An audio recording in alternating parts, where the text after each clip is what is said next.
હાલો મિત્રો, નમસ્કાર. મિસ્ટર તબેલાવાલા, આપણે અગાઉ જે કાંઈ વાત કરી કે ભાઈ 1 થી 90 દિવસની અંદર કઈ કઈ વસ્તુની જરૂરિયાતો પડે અને કઈ કઈ અગવડતાઓ આવે, તો એ વિષય ઉપર આજે આ પાછો આપણો એક વિડીયો છે કે ગાય ભેંસ તમે જ્યારે લાવો ત્યારે પહેલું વેતર હોય, બીજું વેતર હોય, અથવા તો કોઈ પણ વેતરમાં તમે લાવ્યા હોવ અને તમારા તબેલે જ્યારે વિયાવાની હોય અથવા વિયાઈ જાય એ પછી આષાઢની અંદર હોજો આવે, જેને આળહો તરીકે ગામડાઓના શબ્દોમાં અને ઘણી બધી જગ્યાએ અલગ અલગ શબ્દોથી કહેતા હોય. તમારે ત્યાં આષાઢ જ્યારે હોજી જાય વિયાણ વખતે અથવા વિયાણા પછી, તો એને શું કહેવામાં આવે કમેન્ટ કરજો, જેથી કરીને નવા શબ્દો અમને પણ જાણવા મળે. હવે મિત્રો, ઘણીવાર કેવું થાય કે આવી જ્યારે સમસ્યા આવતી હોય ને ત્યારે લોકો ગભરાઈ જતા હોય. એને એમ થતું હોય કે હવે શું કરશું. ઘણી વખત પછી આપણે અગાઉ કીધું એમ અલગ અલગ નુસ્ખાબાજીઓ કરતા હોય અને નુસ્ખાબાજીમાં કંઈક મોટી નુકસાની લઈને આવતા હોય. હવે પહેલું તો એ કે આળહો આવે છે શા માટે, એની વિશે વાત કરીએ. જો મિત્રો, કોઈ પણ પશુ વધારે જ્યારે પણ એ વિયાવાનું હોય ત્યારે વધારે ગરમીમાં આવે, એને ગરમીનું પ્રમાણ વધી જાય અતિશય, અને એ ગરમીના પ્રમાણના વધારાના કારણે એને આળહો આવે. પહેલી એક વસ્તુ એ છે. બીજી વસ્તુ, ઘણી વખત એવું નોટ કરવામાં આવ્યું છે કે કોઈ પણ પશુ સારું એવું લોહીમાં હોય અને એ જ્યારે ગાભણ હોય અને વિયાવાને થોડાક સમયની જ્યારે વાર હોય ને ત્યારે કેવું થાય કે એને પેશાબની અટકી થઈ જાય, અને પેશાબની અટકીના કારણે પણ આ આષાઢની અંદર હોજો આવતો હોય. પછી ઘણી વખત એવું છે કે અમુક પશુઓને કેવું છે તાસીર ઉપર હોય. તાસીર કહેતા કે અમુક જગ્યાએ ખેડૂત જ્યારે એના ખીલે હોય, ખેડૂતના ખીલે, ત્યારે એ તકલીફ ન હોય, પણ તમે તમારા ઓલે લાવ્યા છો ત્યારે એ વસ્તુ આવી જાય. તો એનું કારણ એ પણ છે કે તમારી જમીન કડક હોય, તમારી જમીનમાં ગરમી વધારે હોય, અથવા તમારે આરસીસી હોય. આવા ઘણા બધા કારણોથી પણ આષાઢમાં હોજો આવી જતો હોય. એટલે પહેલું વહેલું તો એ વસ્તુ એક નક્કી કરવાની જરૂર છે કે આ જે આષાઢમાં હોજો છે એ શેના માટે છે. અને જો એ વસ્તુને આપણે વ્યવસ્થિત જાણી અને પછી કોઈ પણ વસ્તુનો ઈલાજ કરશું ને, તો એ ઈલાજ તમે કરશો ખાલી 10% ને તો પણ રિઝલ્ટ તમને 50% જોવા મળશે. અને નહીં તો તમને ખબર નથી કે કયા કારણોસર આ પ્રોબ્લેમ આવે છે, અને તમે 100% મહેનત કરી લેશો ને તો પણ તમને 10% રિઝલ્ટ જોવા નહીં મળે. એટલે પહેલું તો મેં તમને કીધું એમ કે કયા કારણથી આ પ્રોબ્લેમ આવી છે એની પહેલાં તો થોડીક માહિતી ભેગી કરો, અને એ વસ્તુની જાણકારી બાદ તમે આ વસ્તુને, હવે જુઓ, તમે કોઈ પણ પહેલું વેતર લાવ્યા છો અને પહેલાં વેતરે આ પ્રોબ્લેમ આવી છે, તો એ ખૂબ સારી વસ્તુ કહેવાય. કારણ કે પહેલાં વેતરે દૂધ કઢાવવા માટે, એને દૂધના ગ્રોથ માટે, એના અડરના ગ્રોથ માટે આળહો ખૂબ જરૂરી છે. જો આળહો નહીં આવે તો એનું અડર નાનું રહી જાય છે. મારું કહેવું તો એવું છે કે જો તમારી પાસે પહેલાં વેતરે વિયાવાની છે અને પહેલાં વેતરે તમારે આળહો ન આવતો હોય ને, તો છતાં પણ એને સારો એવો ભારે ખોરાક રાખીને આળહો લાવવાની કોશિશ કરો. કારણ કે જો વધારે આળહો જેમ આવશે ને એમ એનું અંદરનું આવ જે છે, એનું જે અડર ક્વોલિટી છે એ વધારે વિકસિત થાય છે, અને જેટલી વધારે વિકસિત થાય છે ને એટલી દૂધની ક્વોલિટી પણ સુધરશે. પણ એ તમારે બહુ વધારે સમયથી ધ્યાન રાખવું પડશે. પછી તમે લાવ્યા છો અને તમને એમ થાય કે ઓહો, નાનું એવું આવ છે, હવે આની વાહે મહેનત કરવા માંડો ને તમે 5 દિવસની અંદર કાંઈ સુધારો લાવી નાખશો, તો એ વસ્તુ પોસિબલ નથી. એટલે એના માટે તમારે જો તમારું પોતાનું ઉજેરેલું માલ હોય અથવા તમારા પોતાના ખીલે તે એ મહિનો દિવસ કાઢવાનું હોય, તો તમે મહિનો દિવસ સારવાર કરો ને તો એની અંદર કંઈક તમને રિઝલ્ટ જોવા મળે. બાકી તમારે તાત્કાલિકમાં રિઝલ્ટ જોવે તો નહીં મળે. એટલે જેથી કરીને જેટલો વધારે આળહો ભરાણો હોય એનો મતલબ એ છે કે એટલો વધારે એના અડરનો પણ વિકાસ થયો છે, એના આવની અંદર એટલું જ વધારે દૂધ એ આપી શકશે. નહીં તો અડર ક્વોલિટી નાની એવી રહી ગઈ હોય અને એમાંથી તમે વિચાર કરો કે 10 લીટર કે 5 લીટર દૂધ કાઢી લેશો, તો એ વસ્તુ તો નથી થવાની. પછી બીજી વસ્તુ કે જો ક્યારેય પણ બેસવાના કારણે અથવા તો કોઈ જમીનના કારણે કાંઈ પણ પ્રોબ્લેમ આવ્યો હોય ને, તો એનું એ જે આળહો છે ને એ વધીને 2 થી 3 દિવસ તમે જગ્યા ફેરવી નાખો, એની બેસવાની, એને રહેવાની, અથવા તો નીચે કાંઈ પણ તમે કુવળ નાખી દો, અથવા નિરણનો જે બગાડ હોય, ઓગા હોય એ પાથરી દો, તો તમારે વધીને 1 થી 2 દિવસની અંદર આ પ્રોબ્લેમનું સોલ્યુશન થઈ જાય છે. અને બીજી વસ્તુ કે આ સોલ્યુશન તમારે એ જે બેસવાના કારણે અથવા તો આવ દબાવના કારણે જે કંઈ પણ આહો આવે ને એમાં કોઈ ઈલાજ કરવાની જરૂર નથી.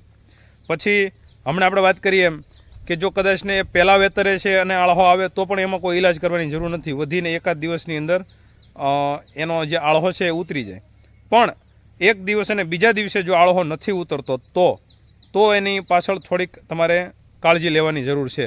નહીં તો ઘણીવાર કેવું થાય કે આળહો લાંબા સમય સુધી રહ્યો હોય ને તો જે એના આસળ હોય ને એની લંબાઈમાં ચોળાઈમાં ફેરફાર થઈ જાય, આસળ જાડા રહી જાય, અથવા તો પછી જ્યારે દોવો ત્યારે આંગળાઓના નિશાન પડી જાય. ઘણા બધા તમે માલની અંદર જોયું હશે કે એની અંદર આંગળાના નિશાન હોય આવી રીતના, અથવા તો આસળ નીચેથી મોટો જાડો હોય અને ઉપરથી પતલો હોય, એવી રીતના ટંકોરી ટાઈપના પણ આસળ થઈ ગયા હોય. આવી જે બધી પ્રોબ્લેમો છે ને એ આળહો આવ્યા પછી દોયા કરે પણ આળહો ઉતરે નહીં, એટલે એ કારણથી પણ હોય. એટલે જો 1 થી 2 દિવસની અંદર વિયાણા પછી આળહો નથી જતો તો એનો ઈલાજ કરવો જરૂરી છે. અને એના ઈલાજની આપણે છેલ્લે વાત કરીએ, પહેલાં આપણે વાત પૂરી કરી લઈએ. હવે ઘણા બધા એવા પશુઓ છે કે જે ખેડૂતના ખીલે કાંઈ પ્રોબ્લેમ નહોતી આવી, પણ અહીંયા લાવ્યા પછી થઈ. તો મેં કીધું એમ કે એને બેહવામાં પ્રોબ્લેમ છે. હવે 3જા નંબરે આપણે લઈએ છીએ કે જેને પેશાબની અટકી છે. તો પેશાબની અટકીમાં કેવું જોવા મળ્યું છે કે ઘણી વખત પશુ ટીપું ટીપું કરે, બેઠું હોય તો પણ ધીમે ધીમે મૂતરા કરે, પછી ઊભું થાય ઘડીક વાર બેસે, પાછું ઊભું થાય બેસે, આવી વસ્તુ પણ જોવા મળી. તો આ જે કાંઈ પણ પ્રોબ્લેમો જોવા મળે છે ને એ પ્રોબ્લેમોની અંદર એના પેશાબની અટકીનો તમે ઈલાજ કરો ને એટલે આ વાસળનો ઓટોમેટિક ઈલાજ થઈ જાય છે. કેમ કે પેશાબની અટકીમાં જ્યારે તમે એને ઈલાજ આપી દો અથવા એને કોઈ પણ સારવાર આપી દો એટલે પેશાબ છૂટથી કરવા મળે ને એટલે ઓટોમેટિક એ જે આળહો છે ને, આળહો મતલબ પાણી ભરાવવું, એનાથી વિશેષ બીજું કાંઈ નહીં. પણ એ જે એને આળહાની જે કાંઈ પણ સોજો આવેલો છે એ બધું જ્યારે પેશાબ છૂટથી કરવા મળે એકદમ, ત્યારે એ વસ્તુ તમને એકદમ વ્યવસ્થિત રીતે રિઝલ્ટ મળી જાય. હવે એ જ્યારે પેશાબની અટકી હોય ત્યારે તમારે બીજું કાંઈ કરવાની જરૂર નથી. ફક્ત ને ફક્ત એને તમે બજારની અંદર, માર્કેટની અંદર મેડિકલો હોય ત્યાં જવાનું અને આપણા માટેથીની જે પેશાબની અટકીની ગોળીઓ આવે છે ને એ ગોળીઓ લાવવાની. એ લગભગ 20 રૂપિયાનું 10 ગોળીનું પેકેટ આવે છે. એ 5 ગોળી ખાલી ખવડાવવાની. એક વખત ખવડાવો, રિઝલ્ટ કેમ મળ્યું, થોડોક ફેરફાર લાગે તો બીજી વખત ખવડાવો. લગભગ 2% અંદર 100% રિઝલ્ટ મળી જાય છે. પછી એમાં બીજું કંઈ કરવા પણ રહેતું નથી જો પેશાબની અટકી હોય તો. પણ પેશાબની અટકી નથી તો પેશાબ છૂટથી કરે છે ને આળહો છે, અથવા તો મેં કીધું એમ જગ્યાના કારણે છે, વિયાણી એટલે છે, તો શું કરવું?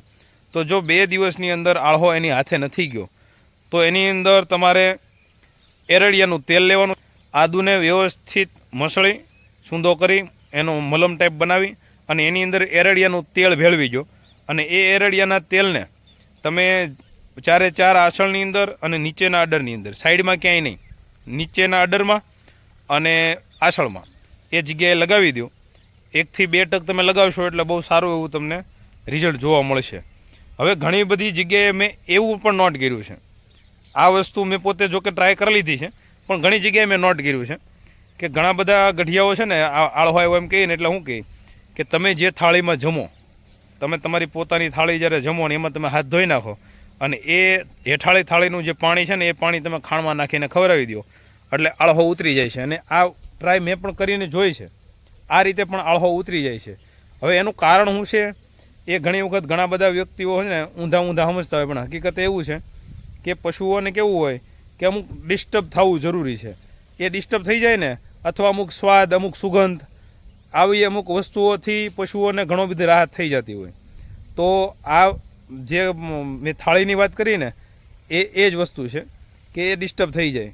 ઘણી બધી વખત તમે જોયું છે કે અમુક એવા નુસ્ખાઓ કરતા હોય, ગળામાં આપણે ચામડાના ચપ્પલો બાંધતા હોય, અમુક નાના મોજડીઓ જોડા ટીંગાડતા હોય.